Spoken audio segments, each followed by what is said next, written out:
আসসালামু আলাইকুম। বাংলা সংবাদে সবাইকে স্বাগত জানাচ্ছি ফিরোজ তোহা। শুরুতেই বিআরবি কেবলস সংবাদ শিরোনাম।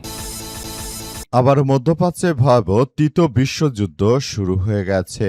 মার্কিন যুক্তরাষ্ট্র এবং ইরানের মধ্যে আলোচনা বাতিল হয়ে যাওয়ার পরই আবারও নতুন করে যুদ্ধবিরতি শেষ হওয়ার পরই নতুন যুদ্ধ শুরু হচ্ছে। আর এরই মাঝে আমাদের হাতে এসে পৌঁছেছে এই যুদ্ধের সর্বশেষ গুরুত্বপূর্ণ সবথেকে তাজা আপডেট সংবাদ আপনাদের জানিয়ে দিব।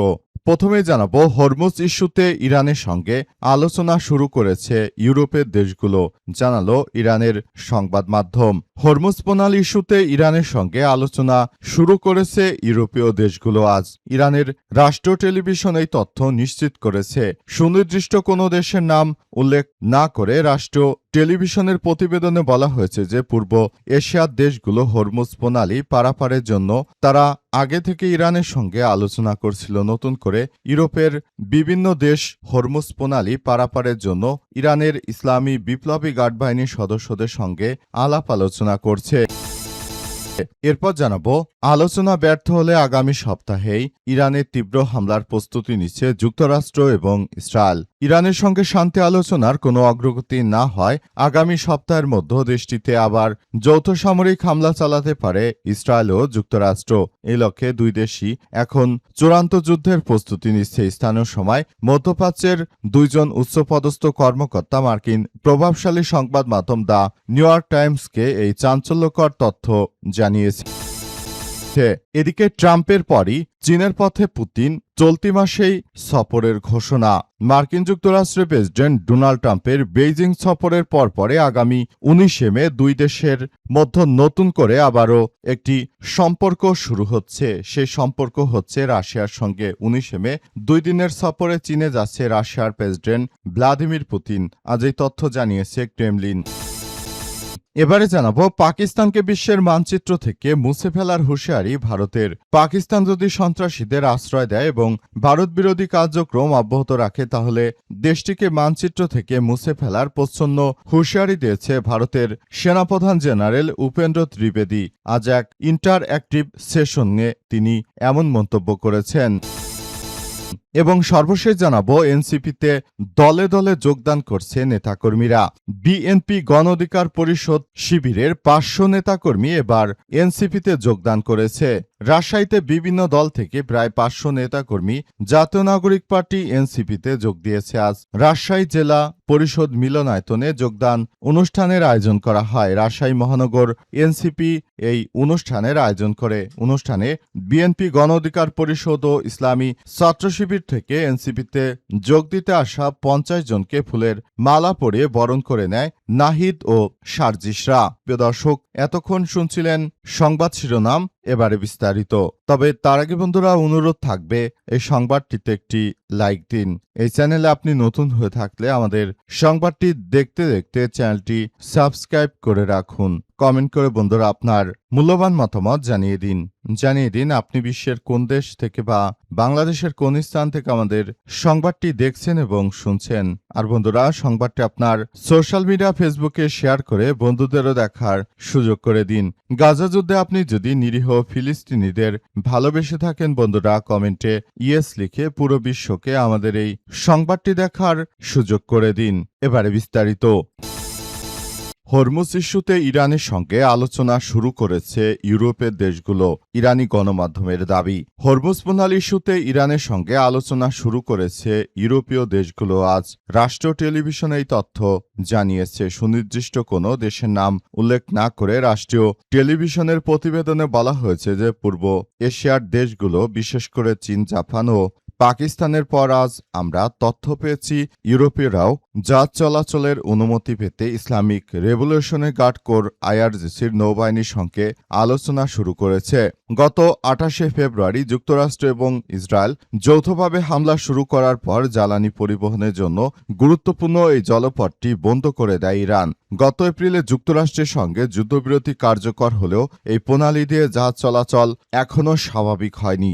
সমুদ্রপথটির উপর ইরানের ওই নিয়ন্ত্রণ বৈশ্বিক বাজারকে অস্থিতিশীল করেছে এবং তেহরানকে একটি বড় ধরনের সুবিধাজনক অবস্থানে রেখেছে। অন্যদিকে যুক্তরাষ্ট্র এবং ইরানের বন্দরগুলোর উপর নৌ অবরোধ আরোপ করে রেখেছে। স্বাভাবিক সময়ে বিশ্বের মোট উৎপাদিত তেল এবং তরলীকৃত প্রাকৃতিক গ্যাস বা এলএনজি প্রায় 1/5 এবং অনন্য গুরুত্বপূর্ণ পণ্য এই সমুদ্রপথ দিয়েই পরিবহন করা হয়। আইআরজিসির এক বিবৃতিতে বলেছে যে ইরানের হরমুজ প্রণালী ব্যবস্থাপনা প্রোটোকল নিয়ে চুক্তির পর সম্প্রতি দিনগুলোতে তারা চীনসহ বিভিন্ন দেশের ডজনখানেক জাহাজগুলোকে পার হওয়ার অনুমতি দিয়েছে। এদিকে ইরানি পার্লামেন্টের জাতীয় নিরাপত্তা কমিশনের প্রধান ইব্রাহিম আজিজি জানিয়েছেন যে ইরান এই প্রণালী দিয়ে যাতায়াতের জন্য একটি পেশাদার কাঠামো তৈরি করেছে, যা শীঘ্রই প্রকাশ করা হবে।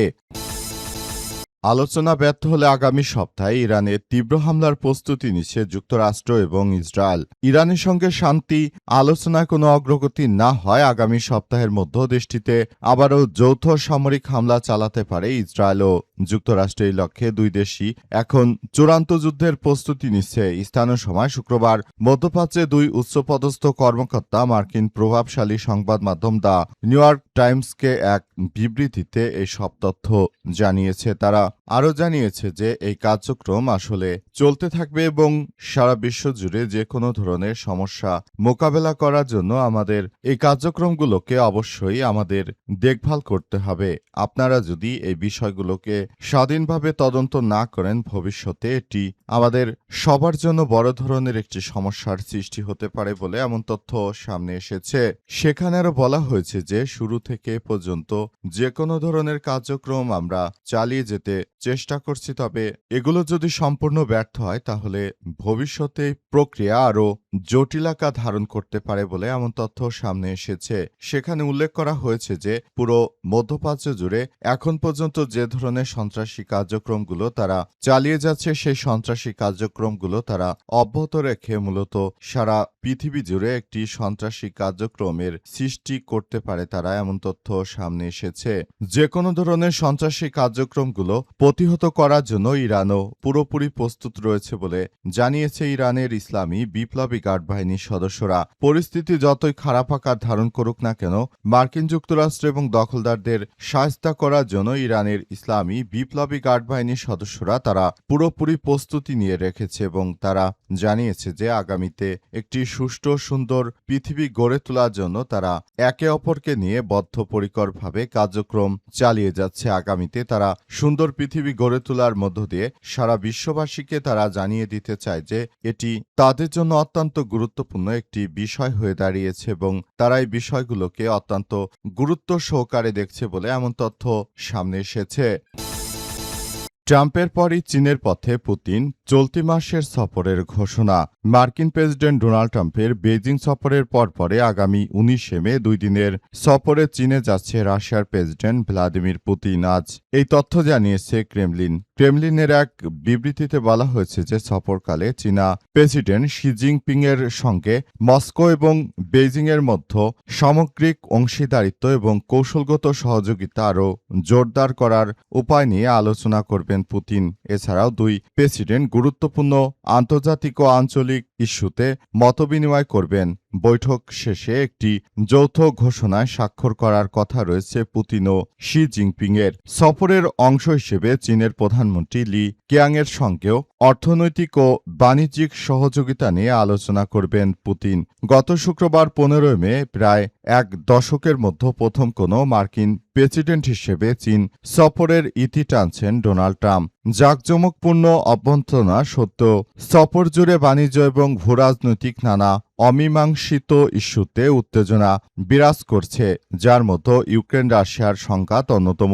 4 বছরের বেশি সময় ধরে চলা এই সংঘাতের পাশাপাশি ইরানকে ঘিরে যুক্তরাষ্ট্রের অচলাবস্থার বিষয়ে ট্রাম্প ও শি জিনপিং আলোচনা করেন। তবে শুক্রবার চীন ত্যাগের সময় কোনো ক্ষেত্রেই উল্লেখযোগ্য অগ্রগতি নিশ্চিত করতে পারেননি মার্কিন যুক্তরাষ্ট্রের প্রেসিডেন্ট ডোনাল্ড ট্রাম্প। তিনি মনে করেছিলেন যে তিনি হয়তো চীনকে কনভিন্স করে তারপর তিনি মূলত চীনকে দিয়ে ইরানের বিরুদ্ধে ব্যবহার করতে পারবেন, কিন্তু তার সেই কার্যক্রম আসলে সফল হয়নি।